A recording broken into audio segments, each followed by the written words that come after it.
Buenos días, compañeros y compañeras. Hoy llevaremos a cabo nuestra mesa redonda con investigaciones verídicas de las cuales hablaremos de las ventajas y desventajas de la educación privada. La educación privada en México es un claro ejemplo de reproducción de estructuras, es decir, se le considera un factor importante en la transmisión de órdenes sociales. En ocasiones resultaban desiguales e injustos.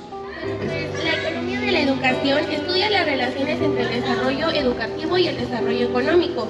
La economía de la educación atribuye a esta un papel básico para el desarrollo económico y por lo tanto la ven no como un gasto público social, sino como una inversión que hace al trabajador un capital análogo a un capital físico real, o sea, un capital humano.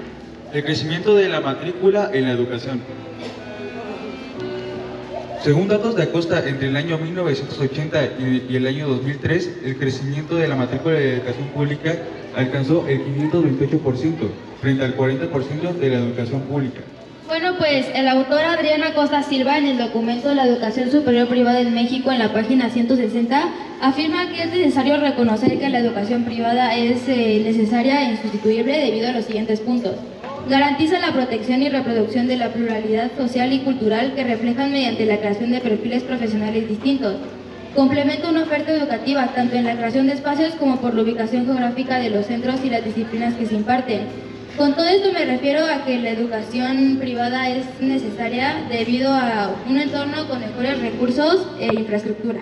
En México, el estudio de la educación superior privada no ha ocupado un lugar preponderante en las agendas de investigación, a pesar de la relevancia que las instituciones particulares han recobrado, tanto por la expansión en el número de matrícula estudiantil atendida a partir de la década de los 80. Pues el Instituto Politécnico de México en el 2006 declaró que la educación privada se multiplicó casi 10 veces en las últimas 2 décadas, lo que quiere decir que se refiere al crecimiento relativo que se tuvo de la educación privada en los últimos años del 2006. En la educación privada se ha visto un crecimiento de los estudiantes en los últimos años, gracias a los beneficios que puede ofrecer la educación privada, entre ellos infraestructura y recursos, atención personalizada, programas educativos personalizados, participación activa de los padres, ambiente seguro y disciplina. Gracias a esto la educación privada ha elevado sus porcentajes.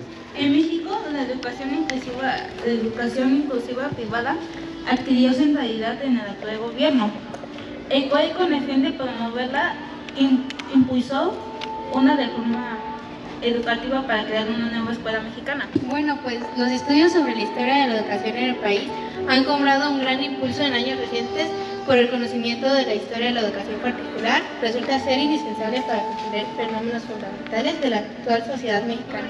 Quisiera destacar 3 elementos. Uno es el impacto que ha tenido sobre la calidad de las escuelas públicas. Las mejores escuelas particulares que operan con más libertad y mayor recursos que apoyen una tradición pedagógica.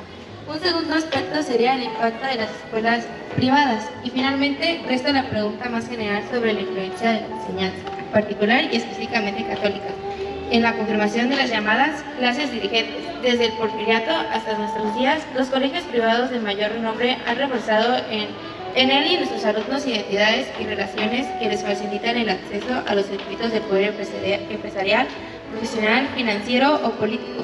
Muchos de sus ingresados han alcanzado los puestos más elevados en las diversas jerarquías, que tanto se reflejan los criterios y valores cristianos. Buenos días a todos los presentes. El día de hoy nuestro equipo, perteneciente al segundo año de secundaria, Grupo A, dará a continuación una presentación de mesa redonda con el tema de educación pública. Yo iniciaré este tema dando una pequeña introducción. La educación pública se refiere a un sistema de educación impartido por el gobierno, el cual también está financiado por el Estado. Bueno, para saber un poco más de la historia, introducirnos más en este tema, es fundamental saber sobre la escuela pública, y esto tiene sus comienzos en el año 1833. Es fundamental este año ya que se creó y se desarrolló el Sistema Educativo Nacional, pues en lo que se conoce como la Reforma Liberal de 1833.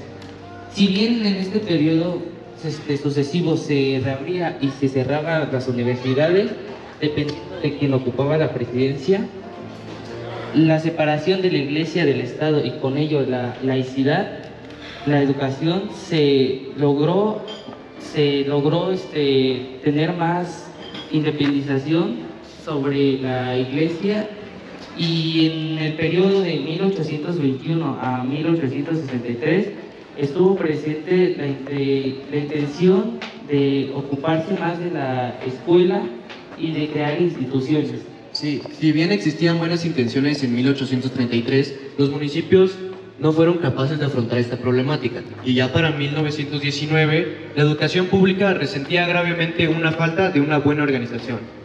Con la llegada de Adolfo Huerta al poder, se iniciaron cambios para remediar esta situación. Se siguen distintos planes o estrategias impartidos o distribuidos por sectores gubernamentales especializados con conocimientos claves que deben ser de conocimiento para las personas que van dirigidas.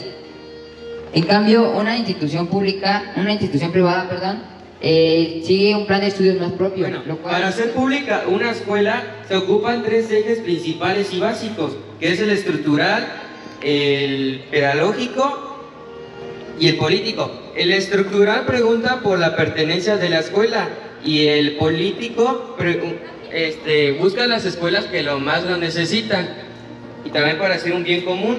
El pedagógico da un sentido a la escuela pública. Para su creación decidieron llegar a unas propuestas sólidas, y para esto se llevó a cabo una consulta abierta y democrática para los cambios necesarios en la educación mexicana.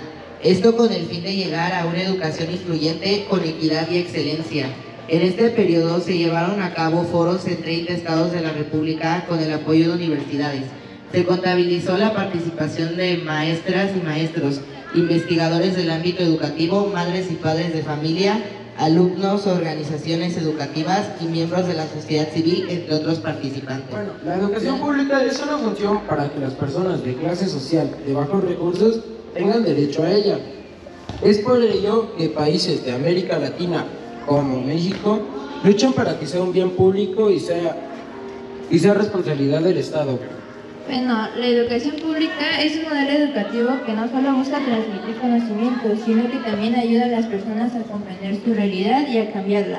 A diferencia de la educación tradicional, donde el maestro enseña y el alumno escucha, la educación pública es más participativa. Aquí todos aprenden juntos, comparten ideas y reflexionan sobre lo que los rodea.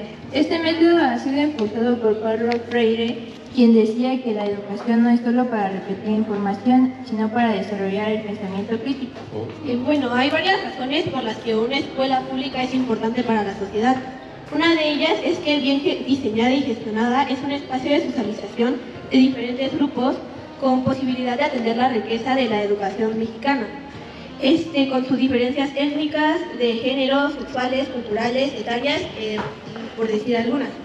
Otra es que posibilita la cohesión social, ya que a ellas asistiría alumnado de diferentes estratos sociales.